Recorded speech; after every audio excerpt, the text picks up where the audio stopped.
Hello everyone, কেমন আছো তোমরা সকলে? ওয়েলকাম আর নিউ মিনি ব্লগ গাইস। আজকে কিন্তু আমি সবার আগে ঘুম থেকে উঠে পড়েছিলাম, আর উঠেই আমি সৌরভকে ঘুম থেকে তুলে দিই, কারণ আমাদের কিছু আউটডোর শুট ছিল আর সৌরভ না রেডি হতে খুব টাইম লাগাচ্ছিল, আর আমি ওর জন্য ওয়েট করতে করতে বোর হয়ে যাচ্ছিলাম। তাই আমি আমার বেস্ট ফ্রেন্ডের উপরে একটা প্র্যাঙ্ক করব ডিসাইড করি। ওর কোনো কাজ ছিল না আমাদের সাথে, তাই ও ঘুমাচ্ছিল, আর সেই সুযোগে আমি ওর কপালে লিপস্টিক দিয়ে টিপ অ্যান্ড সিঁদুর পরিয়ে দিই, আর তারপর ওর ফোন দিয়ে ওর এই অবস্থার একটা ছবিও তুলে নি। তোমরা জাস্ট ওর মুখটা দেখো, পুরো মনে হচ্ছে একটা বউ শুয়ে আছে।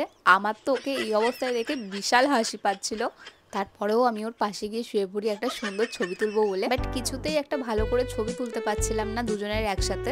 তাই যাই হোক করে একটা ভিডিওই তুলে নি, আর ভিডিওটা তুলতে গিয়ে না ও উঠে পড়ছিল, তাই আমি আর ওকে ডিস্টার্ব না করে সৌরভের সাথে বেরিয়ে যাই, কারণ সকাল সকাল ওর কাছ থেকে আমি গালাগালি খেতে চাইছিলাম না। যাই হোক, এরপর আমরা বিচে এসে কি করেছিলাম সেগুলো তোমাদের সাথে নেক্সট মিনি ব্লগে শেয়ার করবো।